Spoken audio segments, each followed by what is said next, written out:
Good. So one of the highlights of the David story is that great scene where Yoav kills Absalom, as Absalom is caught helplessly in that tree. This is chapter 18, verse the 9 through whenever. So no one will kill him because David expressly told them, "Do not hurt the boy." But Yoav goes over and stabs him through the heart. So I'd ask, what did that scene do to you as you read it? In fact, before you answer, so that scene, which is again 18,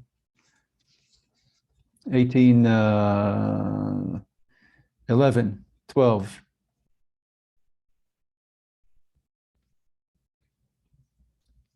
Okay, so yeah, just that section. Okay, 12, 14, 15, he kills him. Okay, so when you read that scene, what did it do for you? And add to that, if you could take a look at the scene when Yoav kills Amasa in chapter 20, verses 7 and 8. Okay, actually, David, could you read the your translation of verses 7 and 8 in chapter 20? Sure. It is Joab's men, the Kerethites and the Pelethites. Yes. Yeah, so these are the Philistine mercenaries. You see, by the way, you see, where is it? 777. The Kerethites. In Hebrew, it's Kretim, which is exactly the word for the Hebrew word for Crete, Kretim. Okay, so you can see in a number of the sea peoples, you can hear the Greek origins of the sea peoples, in this case Philistines. Okay, so sorry, that's just an aside. So go ahead. So Yoav goes with the Kerethites and the Pelethites and all the heroes. All the heroes marched out behind him. They left Jerusalem in pursuit of Sheba, son of Bikri. Bikri, yeah. They were near the great stone in Gibeon when Amasa appeared before them. Joab was wearing his military dress with his sword girded over it and fastened around his waist in its sheath. And as he stepped forward, it fell out. Joab said to Amasa, "How are you, brother?" And with his right hand, Joab took hold of Amasa's beard as if to kiss him. Amasa was not on his guard against the sword in Joab's left hand, and Joab drove it into his belly so that the entrails poured out onto the ground, and he died. Nice. Okay. So when you, again, would think of reading that scene about Yoav killing Absalom and here killing Amasa, what did the author make you feel or think when you read these? Joab doesn't hesitate to kill people. Like, there was no second thought. There was no hesitation. And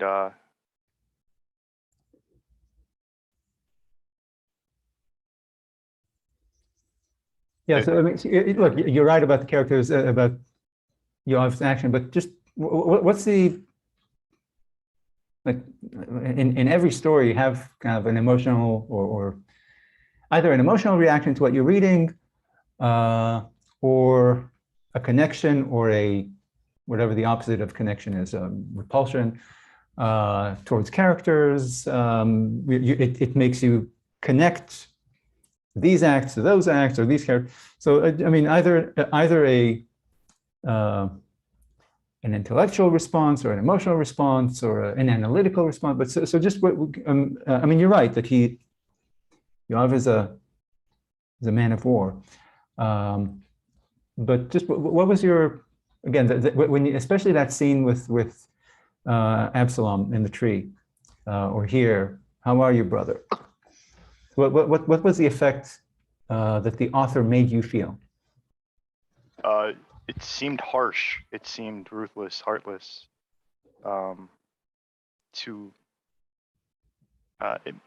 The way there was no like emotion or hesitation to it, it made it seem like it was too easy for him.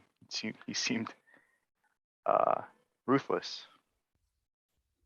I would also say that it's very, especially with Absalom, that it's very,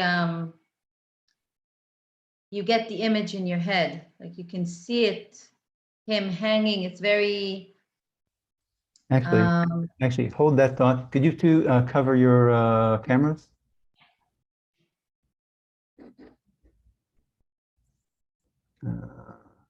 Wait, where's the share screen? You mean this? Yeah. Do you see it? Yeah. Okay. So go ahead. Sorry. So you can see it, and you can sort of, you get the underdog effect, that you feel like it's not a fair war. He's standing there and he doesn't have a chance, and you feel bad for him. And with the other story, you feel bad for him because you can sense the betrayal of, him coming to him and, in a all open and friendly, and then getting stabbed. Right. Yeah. So It's unexpected. It's shocking, and you feel bad for the victim. right, and especially with Absalom, with Absalom, you go from kind of disliking him because we're on David's side and he's this populist, kind of this Benedict Arnold, but this is too much. Okay? Like you said, this bad guy, we feel a connection to him, and we feel this kind of look. We were all touched when David said, "Don't hurt the boy, don't hurt the boy," and what about the boy? And the fact that David is so half-hearted about fighting against Absalom even beforehand. And so you're right. You get this image of Yoav as a hard man, this harsh man of war, maybe vindictive. Did you feel that he was simply a murderer, or just a harsh, anti-sentimentalist, or did you actually come to switch over to cross that border between hard man of war to a murderer? I felt like I got close, but like each time he brings out his sword, he's got a reason to. It doesn't seem haphazard. It seems like these are legitimate threats to David. Well, we'll talk about Amasa. Where's because look, Absalom definitely, he's a rebel, and he aims to kill David and take over the kingdom. With Amasa, this is David's chief of staff or army chief now. Okay, he fired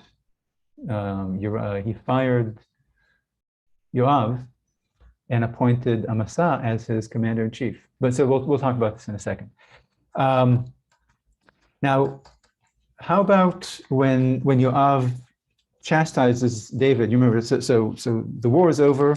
This is in chapter 19, verses 5 through 8.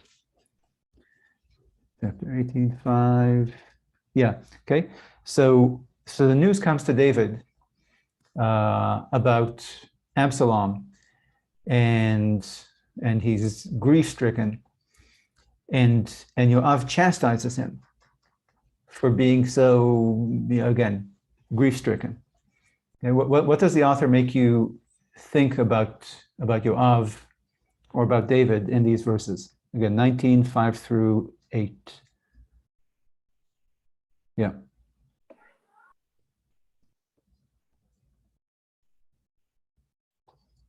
Actually, David, do you mind reading your translation of it? Yeah, sure. It is, the king covered his face, and the king kept crying aloud, "Oh, my son Absalom! Oh, Absalom, my son, my son! Yoav came to the king in his quarters and said, "Today you have humiliated all your followers, who this day saved your life and the lives of your sons and daughters and the lives of your wives and concubines by showing love for those who hate you and hate those who love you. For you have made clear today that the officers and men mean nothing to you. I am sure that if Absalom were alive today and the rest of us dead, you would have preferred it." So he rebuked the king. He said, "You've humiliated all your followers who saved your life today. Okay? And saved the lives of your sons and daughters and your wives and your concubines. You love the man who hates you, and you hate us, the soldiers. You hate those who love you. Okay? You befriend your betrayer and you betray your friends." Okay, and he says that if we, basically he says, we, the officers and the men, mean nothing to you. If Absalom had lived today and all of us were dead in the ground, that would have pleased you. You'd be happier with us dead and him alive than other way around. And then he says, and then he threatens him. He says, "Get up, go greet the soldiers who saved you, or I swear, as God is my witness," or whatever he says here, that if you don't come out and do this, if you don't come out and greet your soldiers, stop with the morning rituals, and come out and celebrate with your soldiers, or acknowledge your soldiers, then not one soldier, again, this is the army chief telling him, if you don't do this for the soldiers, not one soldier will remain with you tonight. Okay, so he's saying, I am going to lead the army away. And that'll be, and he says, that'll be the end of you. Yeah. Or it'll be worse for you than everything that ever happened to you. Okay, so he's threatening. He said, if you don't do this, I and my soldiers will leave. We won't defend you, and you and your enemies will come. Your enemies will come and kill you. Okay, and so David does what he's told. He rises, he greets the men, and he revives their spirits. Okay. So again, when you read this scene, I'm just trying to sense what do you think of, what do you think about Yoav, or what do you feel about it? And I'm asking how you feel simply because the author, whatever you feel, the author made you feel this. And so I'm asking when the author sets these scenes, writes these scenes, creates this dialogue, what's the purpose? What is he trying to create in you about Yoav? What does he want you to think about Yoav or feel about Yoav? For me, he seems cold and calculating. He seems someone to fear. That he'll he's apparently he's not ever described as being moved by any kind of sentimental reasons. That is definitely true. Yeah. And so if you crossed him, you wouldn't want to cross him. Yeah. Yeah. Now, look, many novelists. Oh, go ahead. I don't know if I would say he's cold. He is calculated, and he's a leader. And it seems to me like he knows where his loyalty lies, and he's doing everything he can to promote what he thinks is right, what he believes in, which is his army and his people, and he's trying to protect what he has. Well, and David, look, you're right. He is loyal to a fault. Yeah, he's more loyal to David than David. Yeah. But he's loyal because David is the king. I mean, he can't, otherwise he'd be Absalom. I mean, he's with the king, but he's not blindly loyal because he tells the king, you're making a mistake, correct yourself, or we're out of the deal. Yeah. We're out of here. Yeah, you're right. So it's more like it's not like he's blinded. Yeah, it's like he's loyal to the throne, and rather than to David the person. Like he's loyal to the. Yeah, he's loyal to his people, to his, Yeah, to his boss, the king, rather than, and basically he's pointing to David. You, David, the father, are not behaving like a king. I'm loyal to the king, not to this kid's father. Okay, and you better. I'm acting as an army chief. You better act as a king. Okay, I'm loyal to you, but you're right that he is repeatedly loyal ever since David was running away from Saul. Yoav was at his side, serving him. Yeah, but you're right, David. He's definitely a hard man, not to be crossed, and dangerous. Well, yeah. So, look, this book has elicited many literary works, novels and accounts and poems, and of course, a lot of work of biblical commentary, and most of them, I would say the vast majority of them, but I haven't read the vast majority of them. But most of the ones I've read or heard dislike the forceful and coarse. I don't know, of course, but well, I guess the forceful Yoav and they dislike his coarseness and his roughness. He's harsh, and by contrast, like you said earlier about this image, these literary accounts are attracted to the figure of Absalom.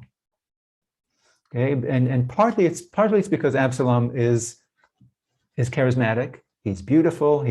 We're told that he's charismatic. We're shown that he's charismatic. He's young. He's energetic, and we're also touched by the paternal love that David has for Absalom, and also by the fraternal love that Absalom has for his sister, for Tamar. And of course, we're moved by the people's love for Absalom. Okay, so these novelists and poets, etc., and biblical commentators, they're attracted to, or they see the charm or the charisma in Absalom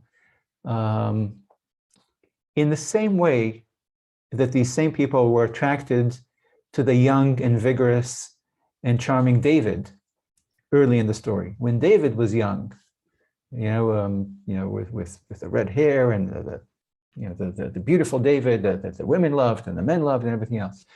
So Absalom is David's son, and he has David's. What worked on us with David works on us with Absalom. Yoav, by contrast, is a hard man with blood-soaked hands. It's kind of like a Marius. I don't know if you're familiar with. If you like Plutarch's biographies, Marius is a great one. But this is this kind of man. Okay, just a hard military man, not a sentimentalist, a man who does what needs to be done and is not shy at the side, doesn't faint at the sight of blood. And a man whom David himself has blamed in the past for unnecessary bloodshed. For example, with Avner's murder. So many of us, many of the readers and commentators, follow David's lead in loving his betrayer Absalom and hating or resenting his savior Yoav. Okay. So before we go on, I want to go back to this issue that Tel said about loyalty. Is your sense that Yoav is loyal to David, or to David's project of this united kingdom, or does anyone do you think that he's actually just loyal to himself? You know, that he himself is ambitious. You know, so that he's again loyal to his own project, or is he loyal to the kingdom, or is he loyal to David, with whom he served ever since David was again on the run from Saul, many years now. Seems to me like he's loyal to the project because he told David off. So if he was loyal to David, the Right. person, Yeah. wouldn't tell him off. Yeah. But in general, I mean, throughout, look, he's come up numerous times. Do you get the sense that he is ambitious? I'm a little bit torn on that because it seems in a couple of these passages like he has an opportunity, if he wanted to usurp David. Especially in what we just read, if David was mourning, he could have just showed all the soldiers and everybody that David was mourning the way he was and turned everybody against him. If he had the loyalty of the military like he says he does. I don't know if he's bluffing or not, but Yeah. if he had ambition or if he wasn't loyal to David, it seems like he has a lot of opportunities to go against David and take his position, and he doesn't. Yeah, and take a look at chapter 12. Chapter 12, verses 24 to 28. Okay, so this is the end of the Uriah scandal. Okay, so you know, she goes into mourning. No, sorry, this is after. Yeah, this is after the child dies. Okay, so David and Bathsheba got married. The baby was born. The baby died. He went into this kind of mourning and everything else, and then David snaps out of it, and then you see here in 24 to 28. You know, he's, you know, well, everything you see here with Bathsheba. And meanwhile, as this is happening in David's home, Yoav is fighting the Ammonites, and he captures the capital city, and he sends, he makes sure, he sends messengers to the king to say that, hey, I've captured the city, come over here so that you would get credit for capturing the city. You're the king. You should be the one seen as capturing the city. Okay, and you can see here a little bit of the same kind of critique that we were wondering if Uriah is, or maybe the author is directing towards David, that the people are at the front, but David is in his palace. So maybe Yoav is saying a similar kind of thing, that, hey, if you don't come here, people will credit me for taking the city. Come here and take credit for it. And again, during, as we already discussed, during Absalom's rebellion, we see Yoav doing more than David to save David and the kingdom. Okay, so you're right. I agree with, you know, that you can charge Yoav for being too harsh, too murderous, too violent, and whatever else, but he's clearly not a free agent. He's not usurping David's authority, even though he has opportunities to do so. Okay. Now, the closest thing we see to David, I'm sorry, to Yoav usurping, again, the closest thing we see to him usurping David's authority is the murder of Amasa in chapter 20.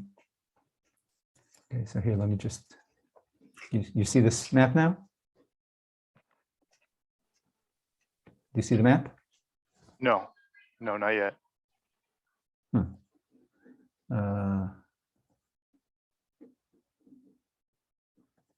See the map? How about now? Yep, see it now. Okay, great.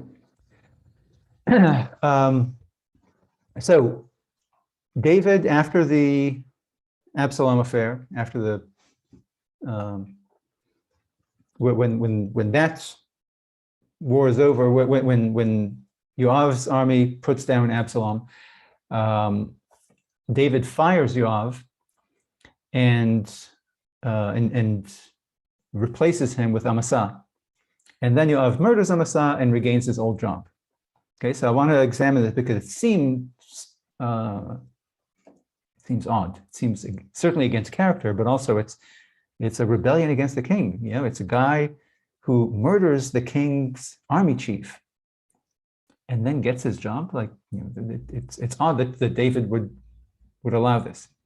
Okay, so all this starts in chapter 19 when David returns to Jerusalem after the defeat of Absalom, and his subjects come to him to display their loyalty and support.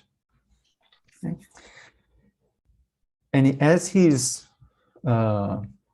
approaching Jerusalem, you know, he's still in Transjordan for now, but he's coming back towards Jerusalem. He sends emissaries to Judah to say, you know, let's let bygones be bygones, because they supported Absalom. Okay, and Amasa was the head of Judah's army under Absalom. Okay, so David sends emissaries to let bygones be bygones, to invite Judah to come to meaning the elders of Judah, to come to him and accompany him as he crosses the Jordan River back towards Jerusalem.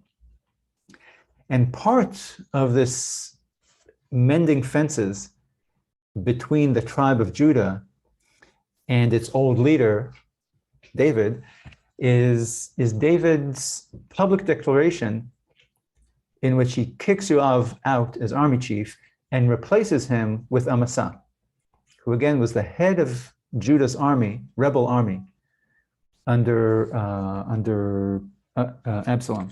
And you can, the verses are in chapter 19, verses 12 through 15. 19.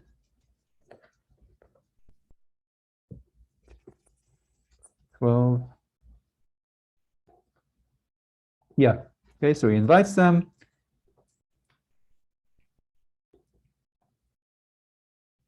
Yeah, and he fires Yoav and appoints Amasa instead of him. Okay, so again, it's quite a gesture by the winning king to fire his own army chief who defeated the rebellion and hire as his new army chief the military leader of that rebellion within the tribe of Judah. Okay, this is a relationship between David and his own tribe that went after the rebel son. But it sounds like a military tactic to get the enemies, the rebellions, to get them to, I don't know how to say it, to sort of comply. To comply. Yeah, look, if he takes their leader under his wing, I mean, it's a military tactic or a political tactic. Yeah. No, definitely. No, and then it could be a ploy that he had with Yoav to say, okay, I'm taking him under my wing, I'm firing you, then you can come and kill him and get your job back. Except that would be a great theory, except that we're told that that's not the case, because after he does this, Yoav is out and he tells Amasa to go raise an army. Okay, so time has elapsed and Amasa is on the job and nobody kills him. Okay, so it would be a great point, but that's not David's point. It actually is not what David does. Okay, Amasa really is the commander in chief, and he and David, so a new rebellion mounts, and Amasa is commissioned to go raise an army for David.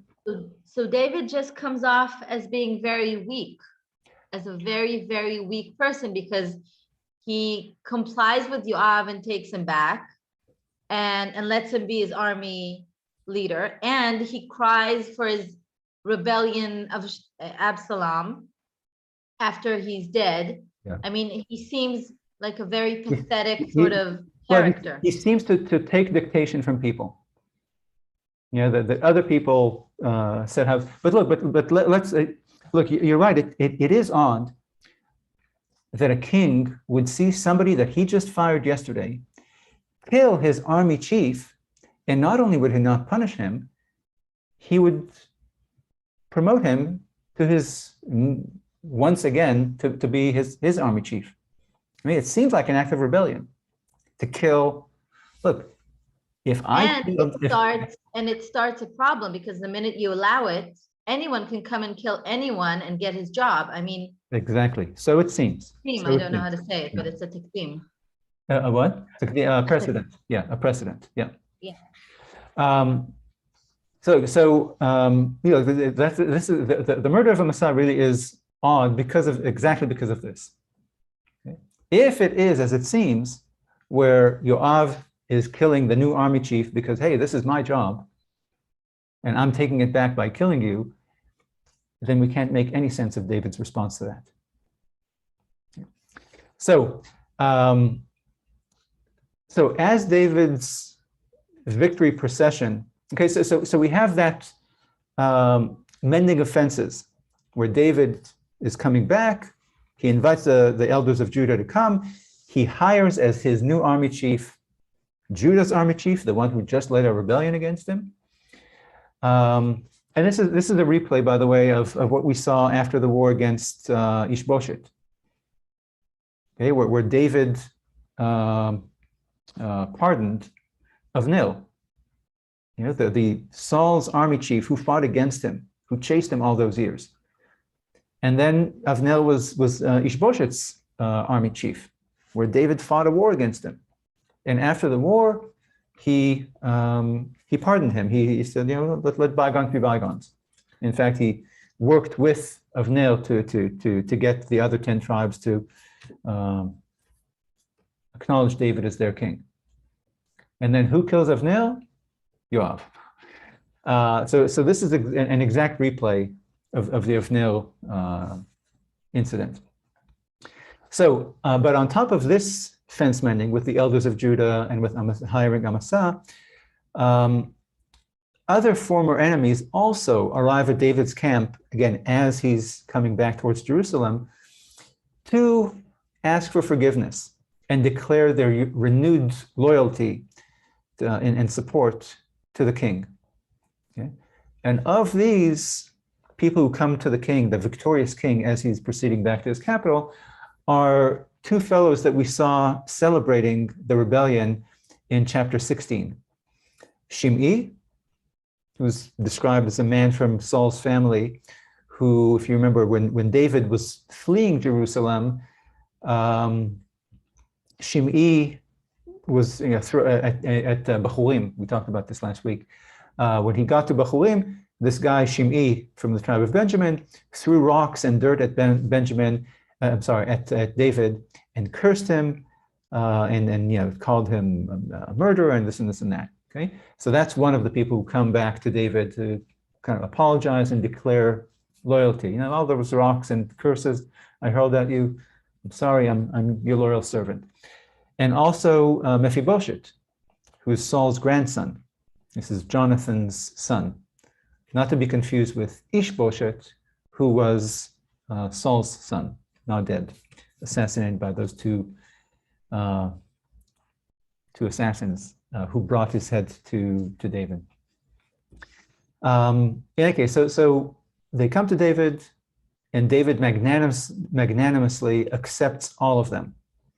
Amasa, who led a rebellion against him, Shimei, who threw those rocks against him and humiliated him, Mephibosheth, the same thing.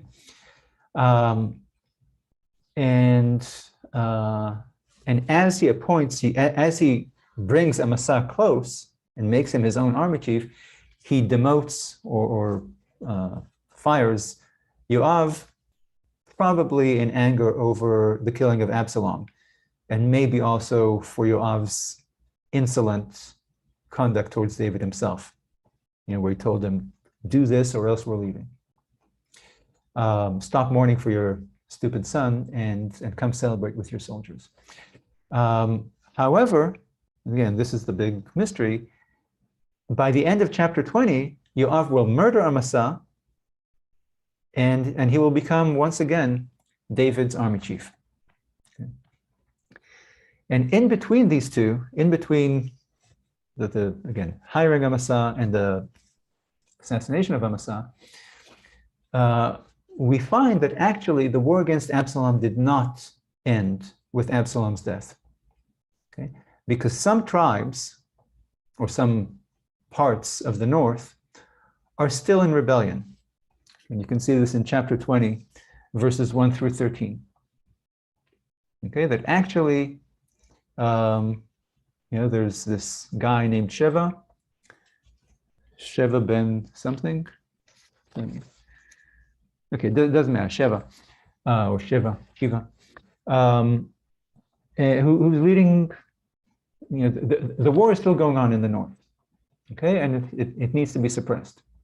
Okay, so we're told there in those verses 21 through 13 that as David is reclaiming his throne in Jerusalem, and what he's doing with those concubines that Absalom slept with and kind of defiled, and other goings on in Jerusalem, we're told that there's this northern rebellion led against David by Shiva.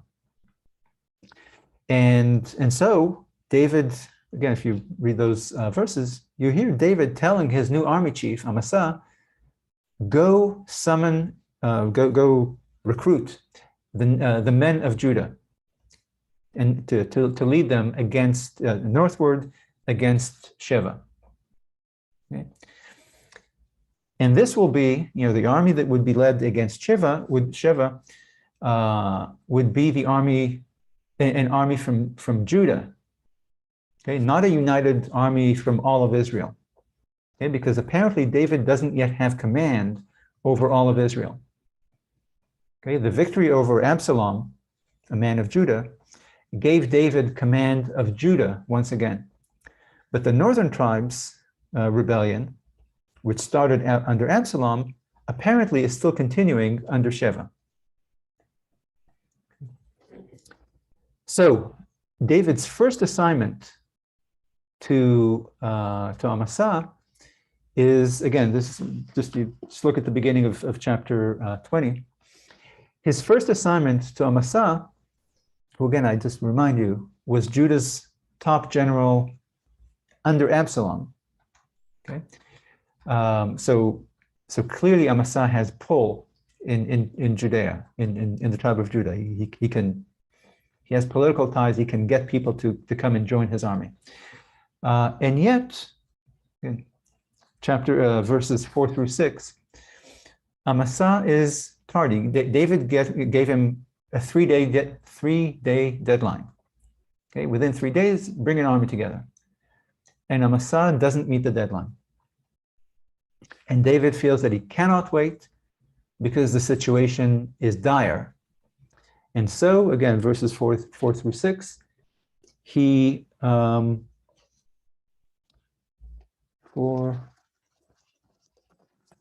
Sheva ben son of Bikri. So Amasa went to get. So it says Amasa went to get the men of Judah, and was late of the date that was appointed to him. And so David turns to Avishai. This is Avishai ben Tzruyah. This is Yoav's brother. Both of them, the Tzruyah brothers, have been with David since his outlaw days. Okay, if you remember the scene where David goes with someone, and this other someone wants to kill Saul as he lies asleep, that's Avishai. Okay, so Yoav and Avishai have been with David for years and years and years, since he was an outlaw. Okay. And so since Yoav has been fired, David turns to Avishai and to put together an army, or to lead an army northward against Sheva. So what turns out is that the army David does send north against Sheva is his personal army, not the army of Judah. Okay, this is the army of the Tzruyah brothers and the Philistine mercenaries that David used in his fight against Absalom. Okay, David's army, when he fought against Absalom, including against Amasa, was his own army, his Philistine mercenaries, and the army of Yoav. Okay, the people who are loyal to or who work for Yoav, work with Yoav, and Abishai, of course. Okay, so the army that David goes to war with here against Sheva is not the Judean army, but his own personal army. Okay. And Abishai is in command of this army, but Yoav is clearly there too. That's how we get to the murder scene. Okay, but apparently Abishai is in command and Yoav is there too, under Abishai's command. Okay, so as they head north,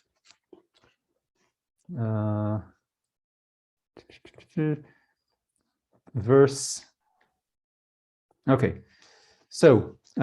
8,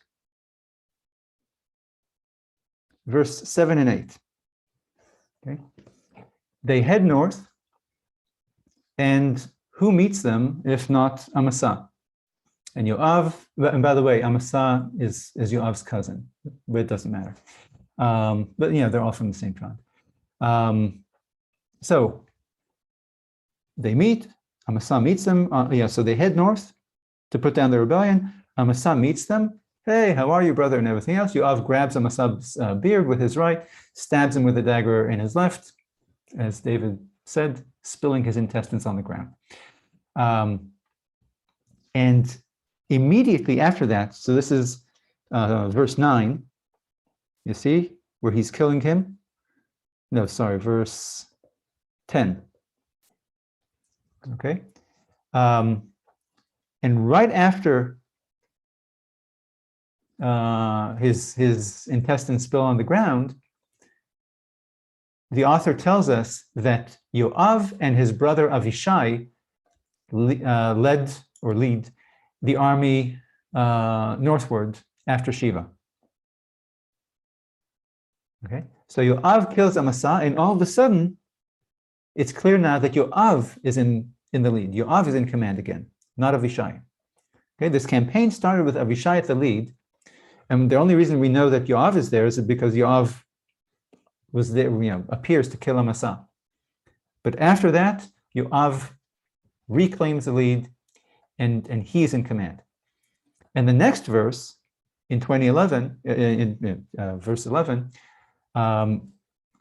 it becomes even clearer when one of Yoav's men shouts to the troops, "Whoever favors Yoav and whoever favors the king, whoever favors Yoav and favors David, let him follow Yoav." Okay? And from then on, Yoav, not Abishai, is the one leading the army against Sheva. Okay, and when they get to that city, the people of the city negotiate with Yoav, not with Abishai. Okay, so clearly, with that killing of Amasa, Yoav reclaims his position, and he will retain this post after this victory, after suppressing the rebellion. Okay. So again, the obvious question is, how can this be? How can David allow this? How can David not punish him, or at least remove Yoav from office? David already removed Yoav once from this office in the previous chapter. He fired him. Okay, and so the question is, why? Seeing what you've seen here, why would David not fire him if Again, we know he can do it. He's already done it. So why doesn't he? It seems to me that Amasa was doing something fishy, being north by the stone of Gihon. Is that in Benjamin? Yeah. So actually, fortunately, it's in this map. Okay. You see, if you take a look at the map right here, Yeah. so you're right. What the heck is Amasa doing there? Right. Especially when he's overdue, supposed to be down in Judah, gathering an army. And Right. then he's also in his war gear, but his war gear is sheathed, and he's north up kind of toward or on the way to the king or to Shiva. Yep. So it seems like he might be planning some kind of coup against David.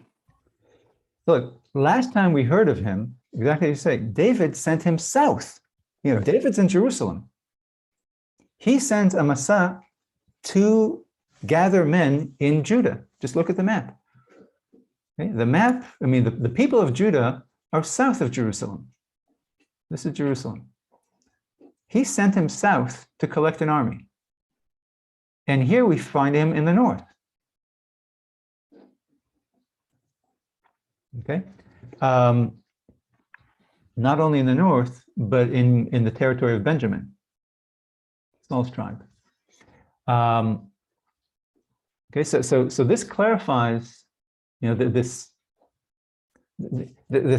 Jack in the Box appearance of Amasa. Yeah, again, the army is heading north. But again, so we heard that Amasa is working too slow down south, collecting an army, but David can't wait, and so he's sending Avishai and his army up north. And so here they are heading north, and here's Amasa. Hey, how you doing, guys?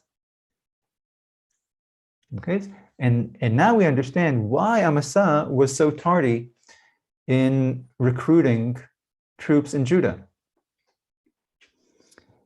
And this also explains why David switched so quickly from Amasa back to the Tzruyah brothers. Okay. Amasa did not go south, he went north. He was not trying to help David subdue the north, the northern rebellion. Instead, he went north to help the northern war effort. Who knows, maybe even to lead it, but certainly to help. Which indicates to us and to David that Yoav kills Amasa here, not because Amasa took his job, but because Yoav determined that Amasa was a turncoat. Okay, and by this point, you know, given the fact that you know David gets the report, you know, that Yoav killed Amasa in Givon. Okay, so David's not a dummy. Amasa was not supposed to be in the north. Okay, so David probably understood this too at this late stage, which is exactly why he doesn't punish or remove Yoav. Okay, look, David does not like Yoav. Okay, but Yoav once again, like many, many times before, proves to be David's savior, as he was in the previous wars, as he was in Absalom's rebellion, and in the various assassinations, including the Uriah assassination. Okay. So we see David once again displaying terrible political instincts in the appointment of Amasa, just as he did with Avnil and just as he did with Absalom. And Yoav, as always, steps in and does the dirty work and the bloody work to keep David alive and on his throne. And so, look, sometimes people, or some people say that David was afraid of Yoav, and that's, you know, when Yoav so forcefully took back the post of army chief by killing the current army chief, that David was afraid of him, and therefore he acquiesced. Okay. It seems more that David sees once again that, you know, it seems that David is afraid of not having Yoav there. Okay, because Yoav saves his bacon repeatedly and kind of corrects David's missteps. including I didn't even think of this, but we can add to that the method of killing Uriah. Okay. David's method would have made it clear to everyone that this was an assassination. Yoav is the one who orchestrated it so that the murder would not be seen as a murder. And here, let me stop the sharing. Am I still pinned? I am. Okay, you can reveal yourself. And so the point is that maybe we see David learning a lesson from his terrible judgment call on Amasa. Because immediately after the suppression of this rebellion at the end of chapter 20, at the end of the suppression of Shiva's rebellion, we have David killing the last remnants of Saul's family at the very beginning of chapter 21. Okay, so this rebellion is suppressed at the end of chapter 20, and check out chapter 21, verses 1 through 14. Okay, so this rebellion is over. David sees how his choice of Amasa blew up in his face and nearly, took his kingdom from him again, if it were not for Avishai and Yoav killing Amasa and then suppressing the rebellion. And then the very next chapter, the very next verse, David goes ahead and kills the last remaining sons of Saul. Okay.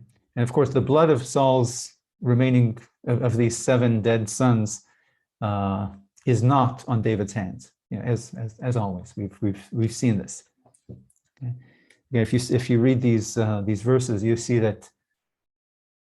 Just read verse 1, chapter 21, verse 1. You'll see that the blood is on God's hands. God is the one who tells David, this is why there's this terrible drought, because of what Saul did to the Gibeonites. And then so David, what can I do? He goes to the Gibeonites. David's hands are clean, just like in the deaths of Absalom, of Saul, and of Nil, and Ishbosheth, and Absalom, and Amasa. Okay. Here too, David isn't killing these 7 sons of Saul. Okay. He goes to the Gibeonites and asks them, how can I undo what, the sin that Saul committed towards you?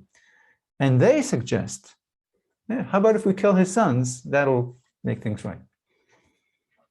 Okay. And just like in the deaths of Saul and of Nil and Ishbosheth and Absalom and Amasa, David here as well responds to the killing of these last 7 sons of Saul with very public relations. Okay, he acts very mercifully towards and magnanimously towards Saul's wife, Litzpah, and he gives his enemies a proper, to Saul and Jonathan and these 7 sons, he gives them all a proper and dignified state burial with full honors. This is in verses 10 through 14. Okay. So again, just like with Avnei and Saul and this public relations effort and the state funeral for the bones of Saul and Jonathan and these 7 sons, or Saul and his many sons, it allows David, who's the beneficiary of these murders, to emerge not only guiltless for the killing, but in fact honorable and statesmanlike, because of his public show of grief. Again, grief for Saul, if you remember, grief for Avnei, grief for Ishbosheth, killing Ishbosheth's assassins, and again grief here, and grief for Amasa, anger about Amasa's death, and here too. So it seems that the broad support that Absalom's rebellion and Shiva's rebellion had in the north convinced David that, look, I am not, that he's not secure on his throne. He never has been secure ever since he first took the throne. Remember, he took the throne in a war against the north, in a war against Ishbosheth and the tribes of Israel. Okay, he took the throne by having Judah fight against the north, and then again under Absalom, and then again under Sheva. Okay, so it seems to convince him that he is not secure on his throne. David hoped that he could charm and convert former enemies into allies by mourning for Saul, by asking people, the people of Yavesh Gilad, after the death of Saul, to, hey, you know, I'm the king of Judah, will you accept me as king? Okay, he thought that he could convert them to supporting him. He thought he could do so by taking in Avner after winning that war. Okay, by taking in Shimei and taking in Mephibosheth and taking in Amasa. Okay, but after the suppression of Sheva's rebellion, we don't see any more of that. Okay, after this, he assumes that potential enemies, like these 7 remaining sons of Saul, will become enemies.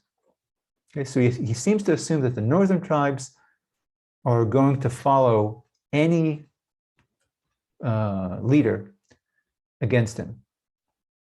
Saul, obviously, but Ishbosheth, Absalom, Sheva. Okay, and so because these 7 sons are the obvious leaders of any conspiracy that would be led against them, these 7 would obviously be among them. Okay, and so he has them killed. And he'll teach Solomon the same, to do the same. Okay, to see potential enemies as would-be enemies. Okay.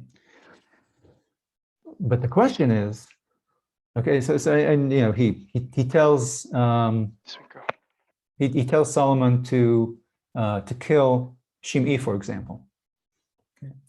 But why would David, on his deathbed, instruct Solomon to kill Yoav? Okay, he in that scene, the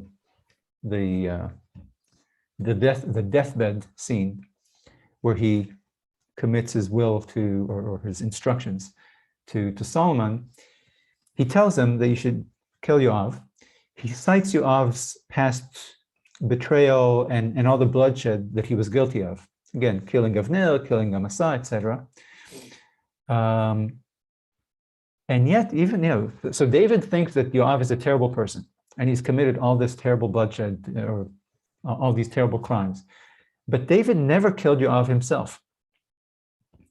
David kept Yoav as his right-hand man, literally until his dying day. As long as Yoav was there, various dirty jobs got done for David. As we've discussed, Yoav was loyal and was a steadfast servant to David's interests, even when David wasn't as reliable in pursuing those interests. Okay, so why would David want Solomon to assassinate Yoav? Because he's afraid of his ambition, that he will take over the throne. Well, what do you think? I mean, is that, are you kind of speculating, or have you seen, is it something that David said or something in Yoav's conduct that would lead David to think that? Because again, up until now, we haven't seen any evidence of that.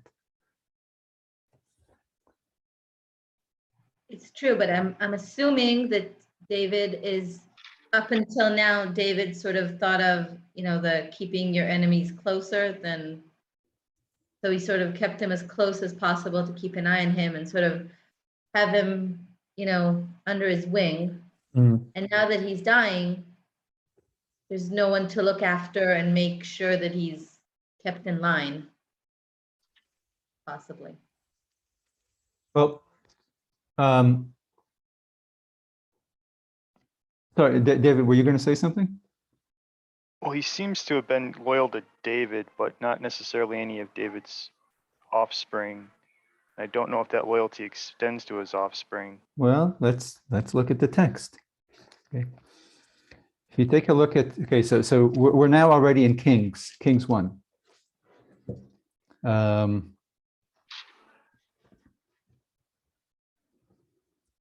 if you look at verses, so there's the thing with Avishag, to make the king warm, and then verses 5 through 7.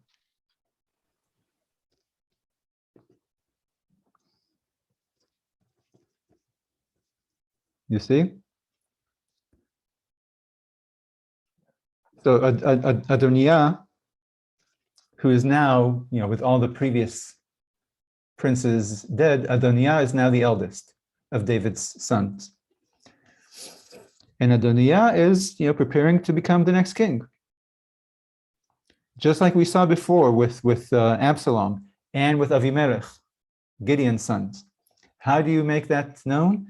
And again, in verse 5, a carriage and horsemen and an entourage of 50 people running ahead of him. Okay, just like we saw Absalom doing, just like we saw Avimelech doing when they were claiming or kind of getting ready to position themselves as king. Okay. And do you see verse 6? Yeah, it was Joab was with him. Exactly. Okay. So look, the reason why, so Yoav had declared for Adoniah. There's a succession fight between Adoniah, the eldest, and Solomon, the younger son. Okay, so the heir apparent of the what do you call it? The prince, the crown prince, is collecting political assets, including Yoav, the king's current army chief, and Evyatar, the head priest.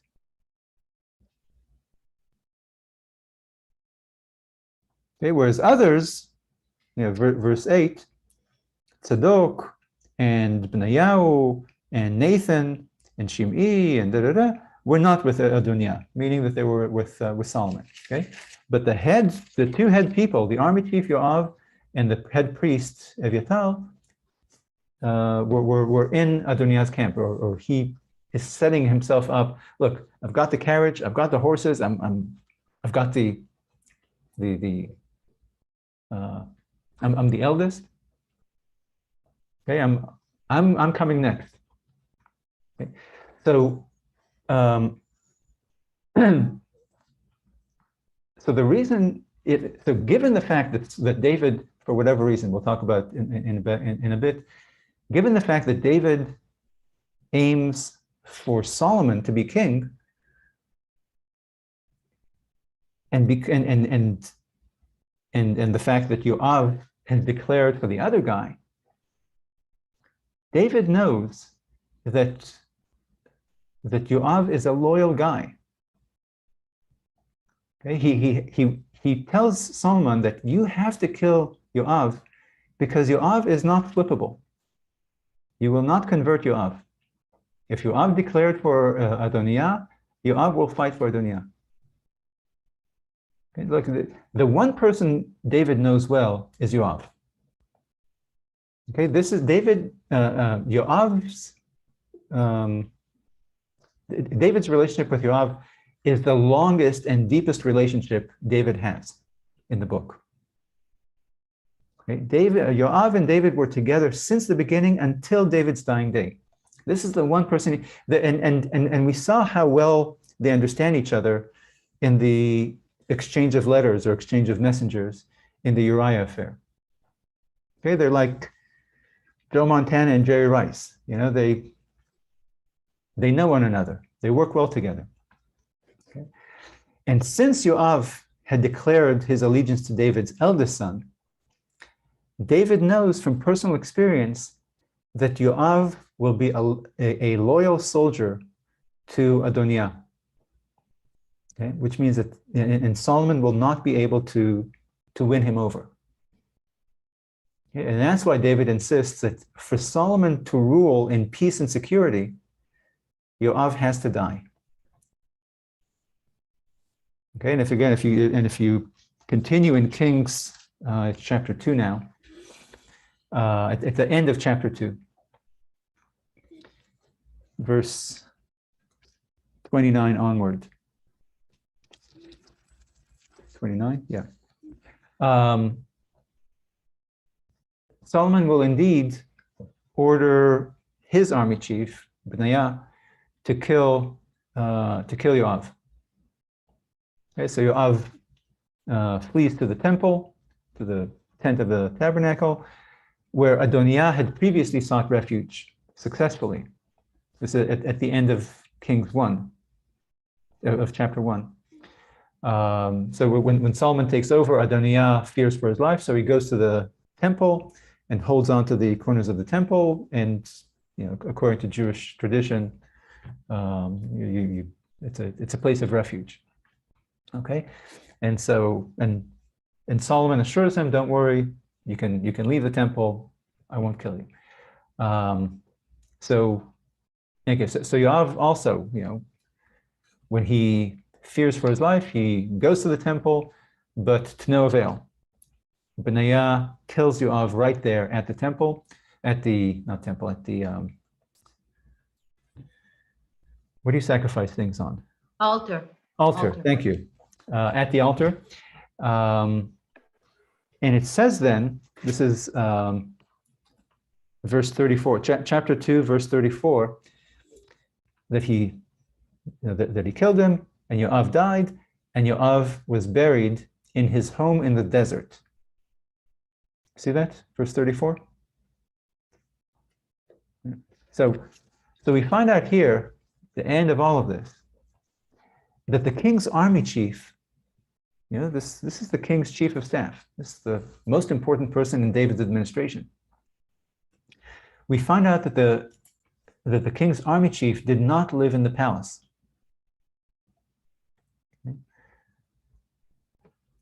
We assume when we read the Bible, the Bible is so terse. It tells very complicated stories in a very short amount of time, sure. So whenever we see a long story, or a story that we don't understand what it's doing here, what do we need it? Like, for example, the one about Jonathan and the honeycomb. Like, why do we have like 20 verses about this stupid honeycomb? Okay? And given the fact that the biblical author is devoted to terseness, when we see something inserted, we have to ask, why is the author bothering to tell us this? Okay, and the same thing here. Okay? Why is it verse 34? Right, 34. Yeah. Why is it important for the author to reveal to us? He could have told us, Yoav has been alive for many, many years. He could have told us a number of times before that Yoav lived in the desert, that he did not live in the palace. Okay? So what does the author want you to... Why does he want us to know this? Why does he want us to know that Yoav lived in the desert?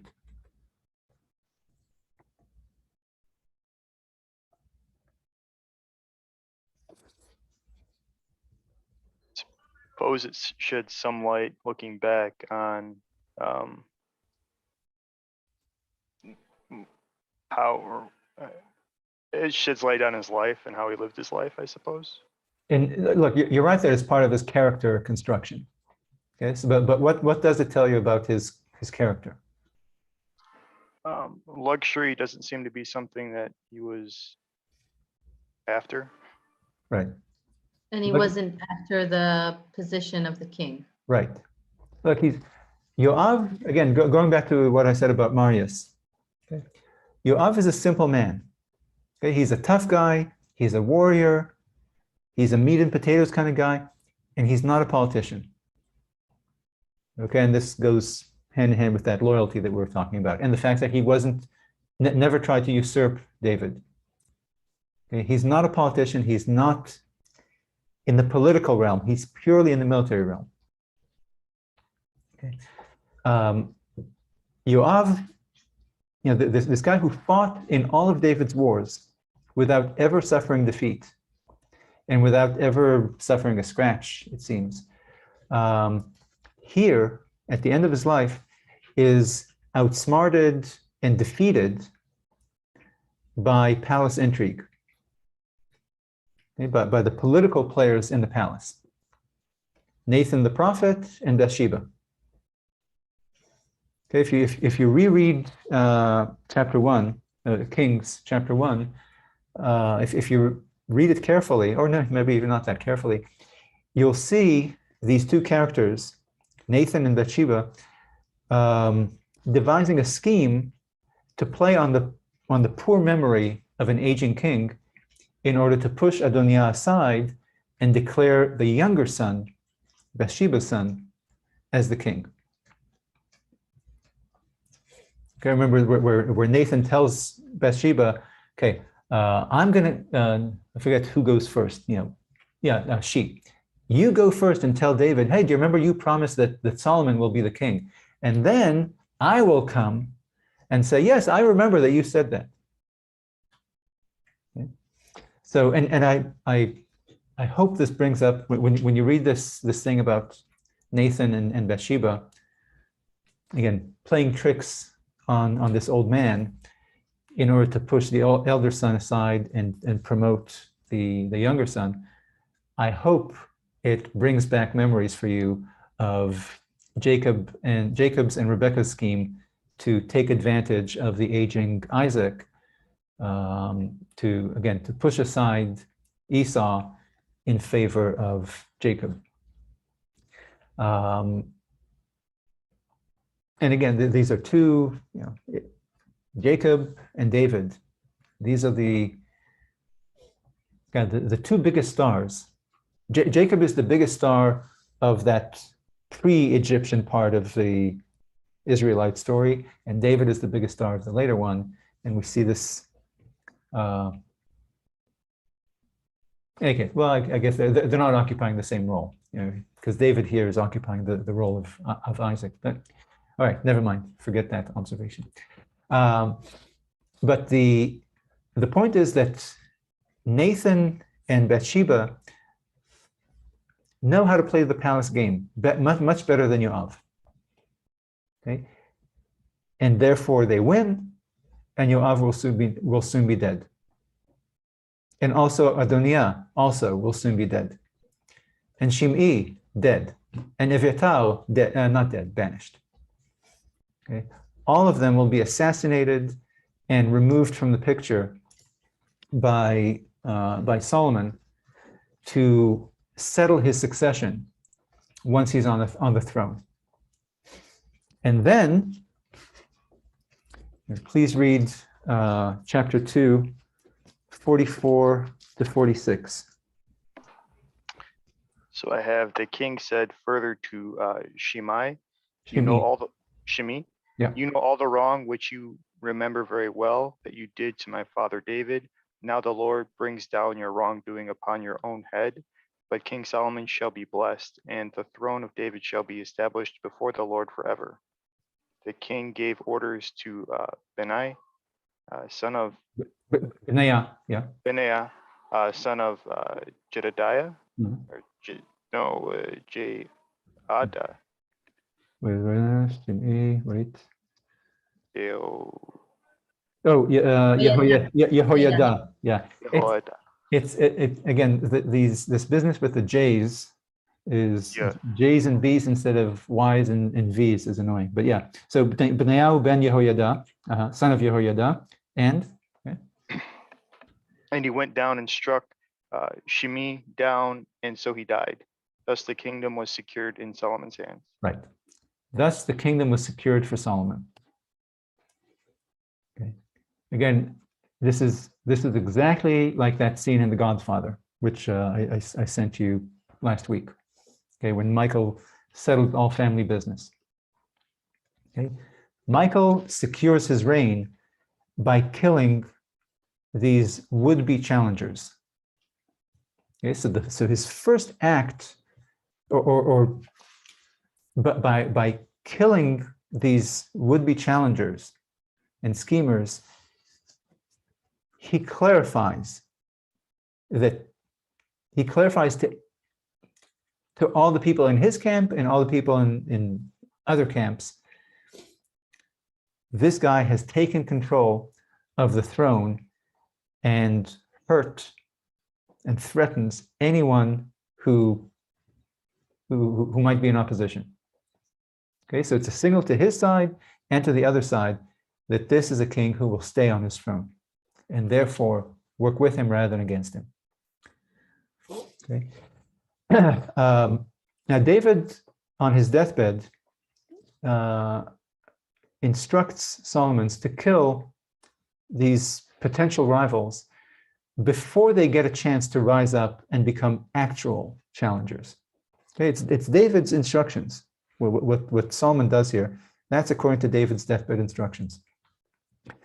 And we, the readers, can take this lesson that David offers Solomon as David's analysis of his own failures on the throne. Okay? That David confronted and killed his rivals when they rose up against him. Okay? After they became threats, he responded and killed them. Ishbosheth, Absalom, Amasa, Sheva, etc. He did not do it preemptively. Okay. Remember how David worked so hard to not have his rivals' blood on his hands, right? From Naval to Saul to Avner to Ishbosheth, etc. Okay, David constantly works to work it in some other way that I would not be accused of having having Amasa's blood on my hands, or maybe even Saul, I'm not sure. And I even take it back. I really don't know if David, as we talked then, is David this Machiavellian schemer, or is he simply so charismatic that other people want to do his dirty work for him? Okay, again, I said at the time, your dog brings you a dead bird because your dog wants to please you. Okay, so maybe those two people who killed Amasa didn't do it at David's instruction, but David would like this. So here, I'll kill your rival for you. Okay, and I really don't know. But what's obvious is that David's rivals kept getting killed. Okay, and David definitely worked hard to not have their blood on his hands. And he doesn't kill Saul when he can. He doesn't kill Naval, as Abigail instructed. He doesn't kill. It seems that he doesn't kill Ishbosheth and Avner and Amasa. Okay? Solomon clearly doesn't care about that. Okay, Solomon bloodies his hands all the way to the elbows on day one. Okay, so Solomon acts like we saw Yoav acting. Okay, and Solomon acts like Yoav because David told him to. Okay, these are David's instructions. And David instructs Solomon to do this, it seems, because David came to understand, I think, after Amasa's betrayal, that his own decisions, okay, that David's PR-driven decisions threatened his crown and his kingdom, and that Yoav is the one who secured his kingdom. And therefore, if Solomon wants to rule in peace, which David never got to do, okay, if Solomon wants to rule in peace, he needs to act like Yoav rather than like David.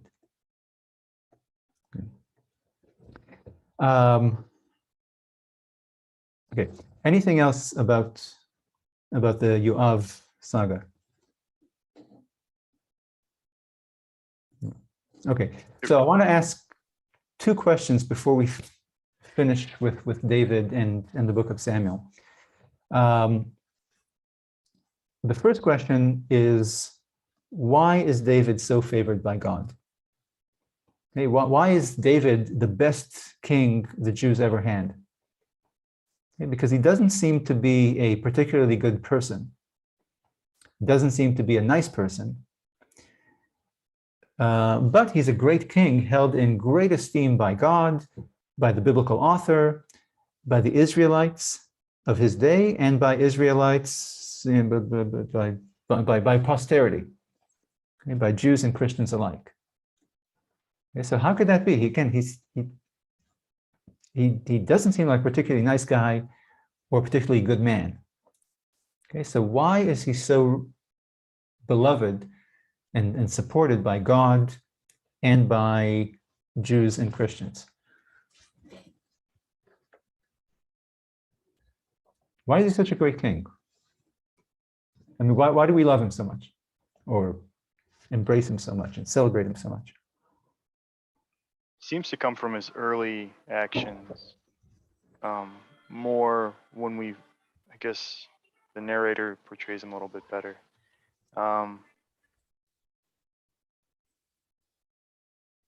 He's he burns hot, like he's passionate. He burns hot. He burns bright, brighter than everybody else. Going up against from an early age, it seems to be something everyone sees and is attracted. Look, you're right that the parts in which we got attracted to David are his youth, but that's before he was king, right? It's when he was one of Saul's officers, or when he was on the run from Saul. Okay, well, once he becomes king, maybe there's some kind of positive thing, but mostly we're exposed to the underside of his character once he's king. Okay, and so the question is, why as king do we love him so much, or celebrate him so much? Maybe it has to do with his that he's so not politically inclined, because he's not doing what's best to secure his status. He's trying to keep he's trying to make everyone happy. He's very, he shows his emotional side. He cries for Absalom. He's and also, if you remember that fight he has with Michal, where he brings the ark into Jerusalem and he's dancing in front of it and he's taking his clothes off, and she says that, dude, you're a king, you're an embarrassment. My father would never behave like this. And basically he says that, well, first of all, he kind of lets her have it about her father that he defeated, but also and that God chose me over your father.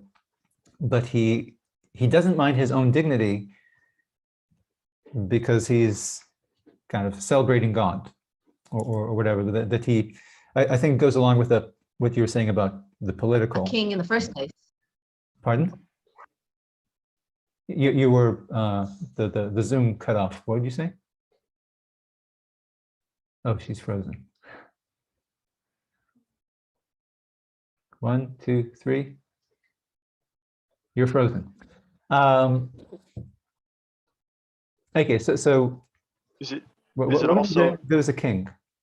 Yeah. He was also, as a king, he held off like Samson. He held off the Philistines. Right. Sorry, Tal, you were frozen. What were you saying?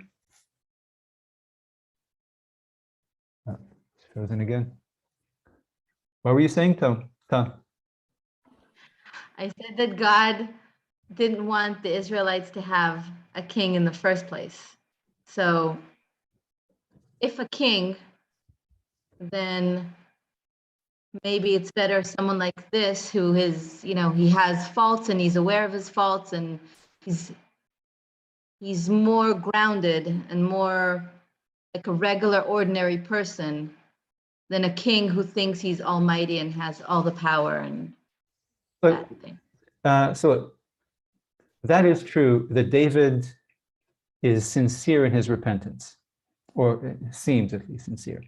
And he doesn't mind his honor, like I said, with the dancing in front of the, he's not kingly in the sense that he doesn't mind humbling himself before God regularly and repenting to God sincerely. And he doesn't kill people in order to claim his status. Yeah. So yeah, he makes a move to bring the people peacefully under his rule, unlike Solomon, for example. And he is, it seems, very subservient. And look, if we said that Saul enforced his own order to the T, but enforced God's order, whatever, somewhat, with the cherem, the prescription against Amalek. Okay, this is again the honeycomb story. Okay, then in David we see the opposite, where David really does show more consistent subservience to God. Okay, but so look, maybe this explains why God loves David so much. Maybe. But on the other hand, David commits really terrible crimes. But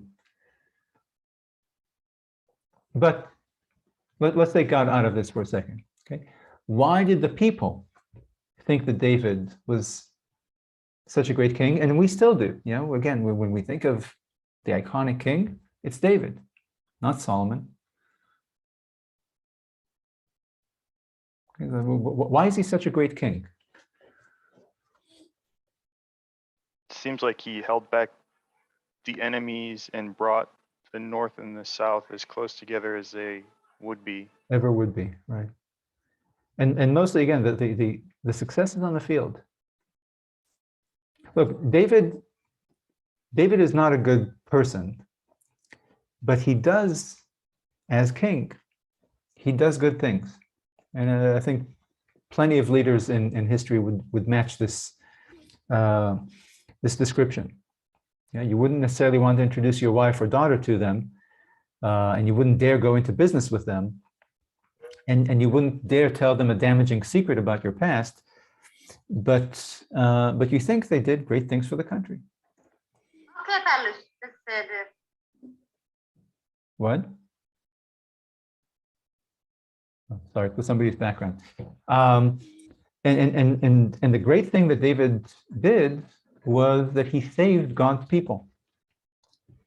Okay, what Moses and Joshua had envisioned, David is the one who made it real.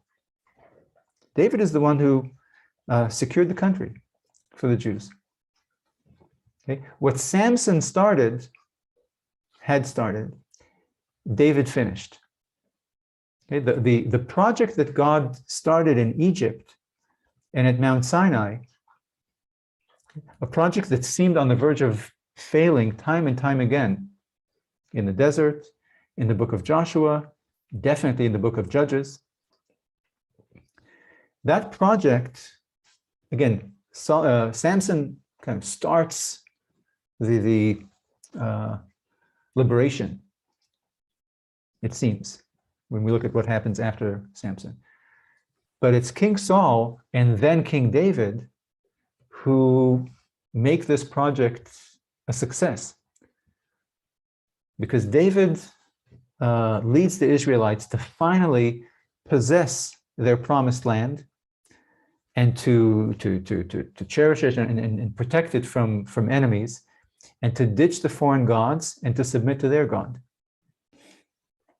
Okay, it's under David that finally the settlement in the land of Israel is secured. Okay, and the enemies are pushed aside, and from now on, the Jews will possess their land and defend it successfully and stay with God.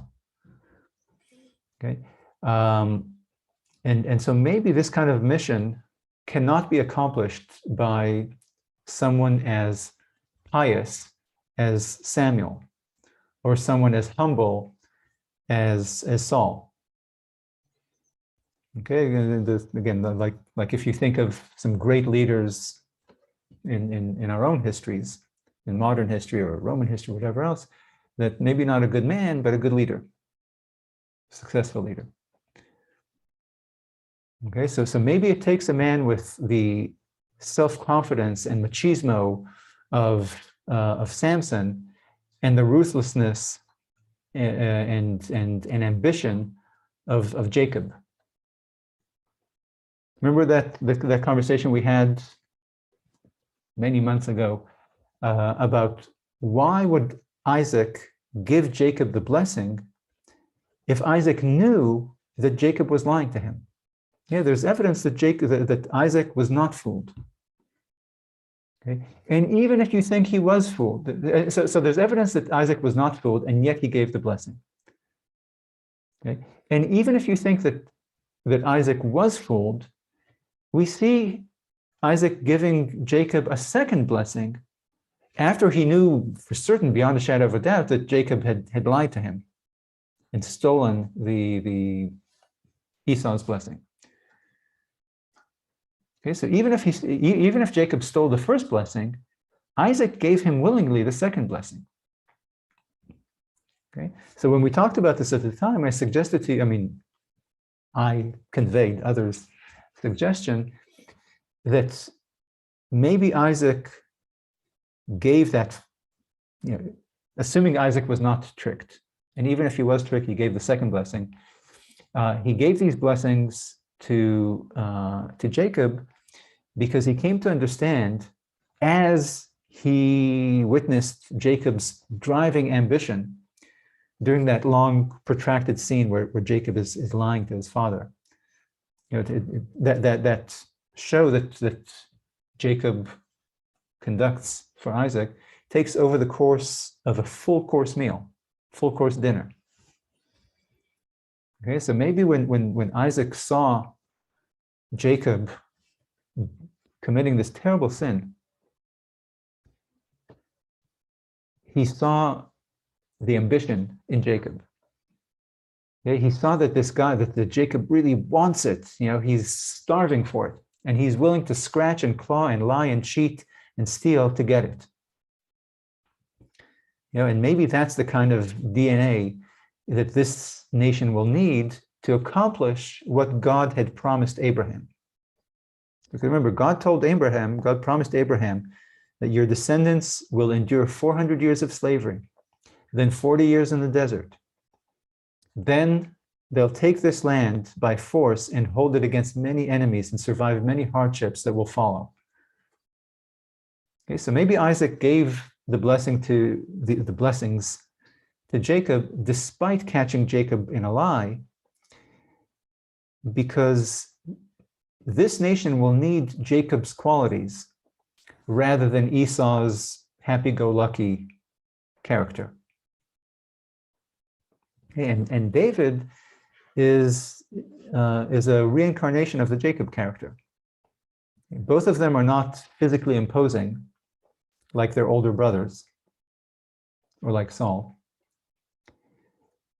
but they can compensate for this physical weakness with guile and diplomacy and duplicity and cunning and daring. Their insatiable jealousy, Jacob jealous of Esau, David jealous of Saul. This jealousy makes them fight with a chip on their shoulder. Okay? They both have insane drive and ambition, and that's what helps them persevere through hardships that would dissuade more well-adjusted people, normal people who don't have this. Again, it's kind of like what people say about Tom Brady, that he has this insatiable chip on his shoulder, and that's what allows him to persevere and last longer than and make the sacrifices that others won't or can't.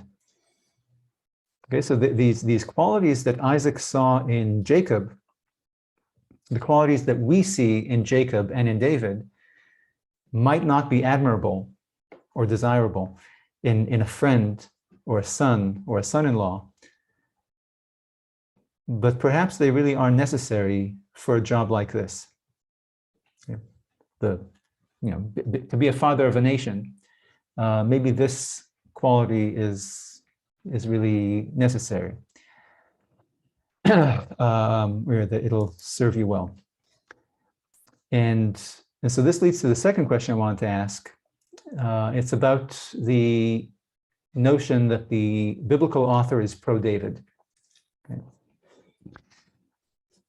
There seems to be consensus about this, and I can see why. It's definitely true that the Bible approves of David and approves of his amazing accomplishments, diplomatically, militarily, politically. But if the author is pro-David, why leave?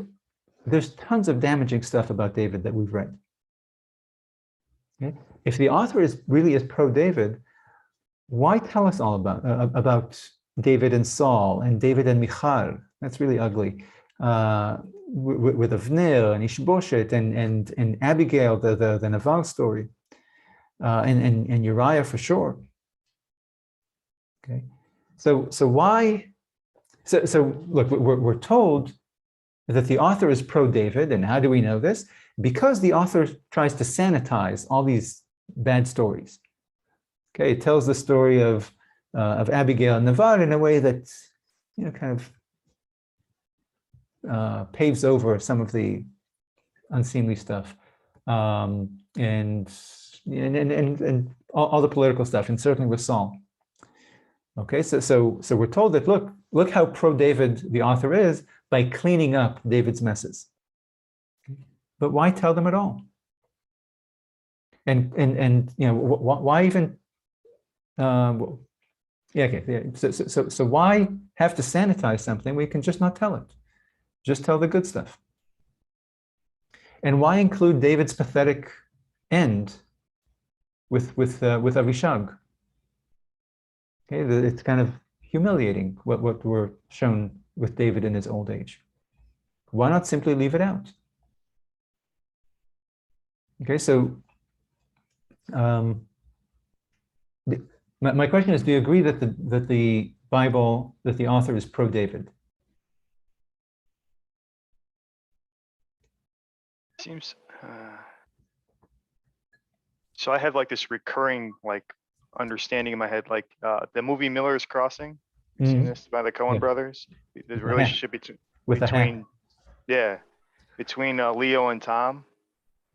Seems like Leo's the gangster boss and Tom is his hatchet man. That's Gabriel Byrne? Yeah. Mm-hmm. And it seems like David and Yoav, and in the Leo, Leo's the king, or Leo means king, but he's the gangster boss. But in that whole movie, you like Tom. Tom is the one you end up rooting. It's the way we've been talking about the David Yoav combination. It seems similar. Yoav does seem to come across as somehow the more capable. Yeah. And more capable, but again, unfit for politics, obviously. right, unfit for politics. And then my other thought was that that perhaps the person that needs to be the politician is going to not live up to perfection on all those other planes of things, and they shouldn't be taken down for that. Yeah. All of those unreputable or misdeeds that people could, bring out their pitchforks for, you shouldn't bring out your pitchforks to take down David. So look, you've read this book, okay? So whatever the author, the question is whether the author really is pro-David, okay? You've read the book. Did you, now that you've finished with the story of David, are you pro-David? Yeah, I'm trying to think to ask in a different way. If you Yes, think if you think that the author is pro-David, are you pro-David, having read the author? So I do think, I guess yes, but it's more complicated it's a more complicated picture, I suppose. It's David accomplished what no one else could, but did some things that, like, normally we would react that they would were unseemly.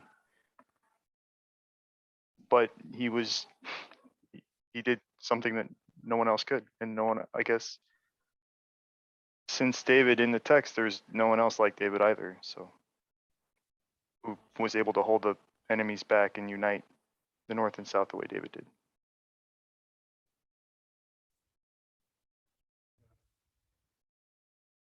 You're going to say? I would say that the biblical author isn't in favor of David.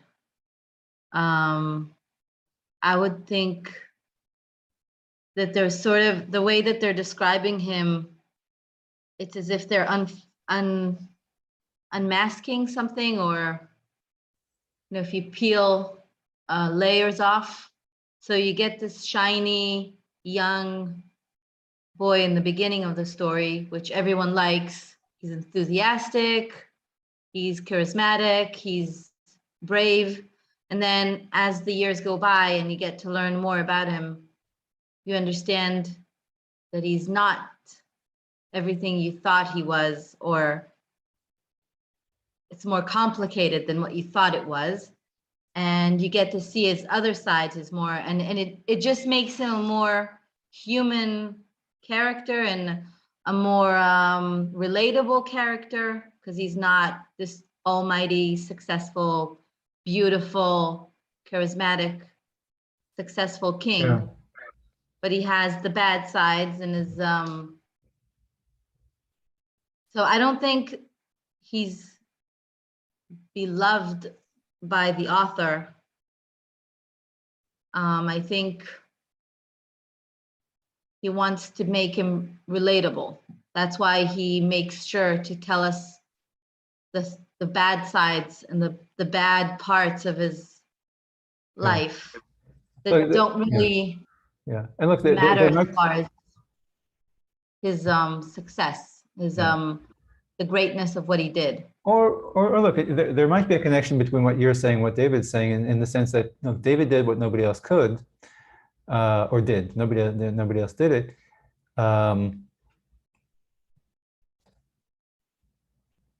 In that, look, I think we all agree that the author is definitely not anti-David.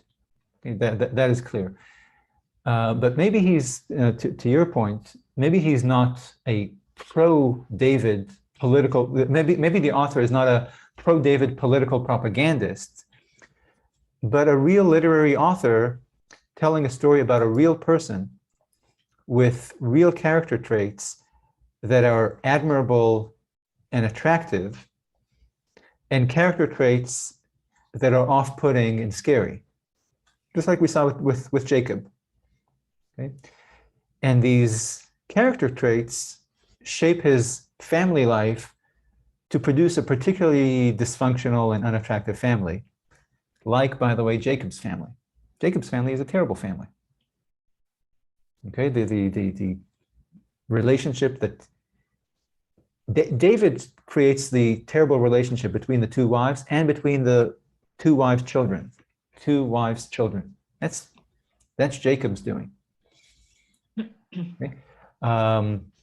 And here too, we see David has a terrible family life that reflects his character traits. And in David's case, these family dysfunctions play out on the national stage. But again, going back to what David said, is that I think you find this, I think you can find it often, that that great people with great national accomplishments or scientific accomplishments or whatever else, it takes a certain kind of personality and a certain kind of focus on this field of endeavor, which takes focus away from other things. Okay, and requires maybe a kind of personality that, again, is not particularly sensitive or moral or moralistic, because it's more ambitious. Okay, this ambition takes center stage in David's character, and we saw this from the fight against Goliath. And in this respect, I think maybe it's wrong. I'm not wrong, but we associate this burning ambition with David's character, and maybe that's maybe Samuel and God had a role in this, because Samuel told David that you will be king when nobody else knew this. Okay, Saul didn't know it yet. Only God and Samuel and David knew that David had a mission, had a yi'ud, A calling. A calling. Thank you. Okay, and he now had to make this calling real, and so he finds a way into Saul's circle. And he fights Goliath in order to marry the king, into the king's family, and. Okay, so maybe this ambition is part of David's character. Maybe it's part of this mission, this calling that he's called upon to make real. Yeah. Okay, the last thing I want to discuss. Well, not really discuss, because we don't have any evidence to weigh in one way or the other on this, is the story of Abishag. Very short. The text, again, bothers to tell us that David used Abishag the Shunammite. How do you say it in English, David? I'm not sure. How's it written in Kings 1?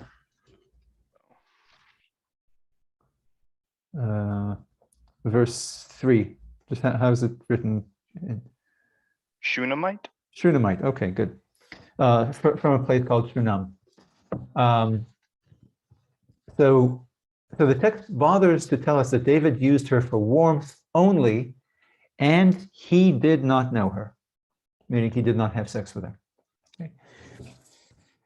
Now, usually, like I'm glad I'm pinned so the camera can't catch your facial expression when I tell you this, but usually this is explained by commentators and rabbis as a pro-David anecdote, the fact that he didn't sleep with her, that reveals David's personal growth. Okay, that finally, in his old age, David gains peace and contentment, and he's outgrown his testosterone, and he now is an old sage who has in his mind on higher things. So he just wants Avishag to rest in his lap. He doesn't need any more sexual conquests. Okay, it's kind of like how when the text bothered to tell us that Bathsheba was just getting over her period, was just again becoming pure again. That's again the same rabbis and commentators tell us that that's in order to remove all concerns that we might have that David had sex with Bathsheba when she was on her period, because that's the real crime here. So because look, on every verse in the Bible, the question that the commentators ask is, why is it here? Because of what I told you earlier. Okay, that the text is very terse, and so if the author puts something there, there's a purpose. Okay, there's a purpose that we know about Bathsheba's cycles. Okay, and there's a purpose that we know that David did not have sex with this woman. Okay, the one woman in his life apparently he did not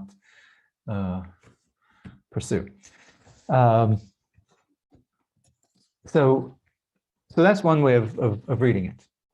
Okay, that David in his old age is no longer this horn dog who's after every woman around.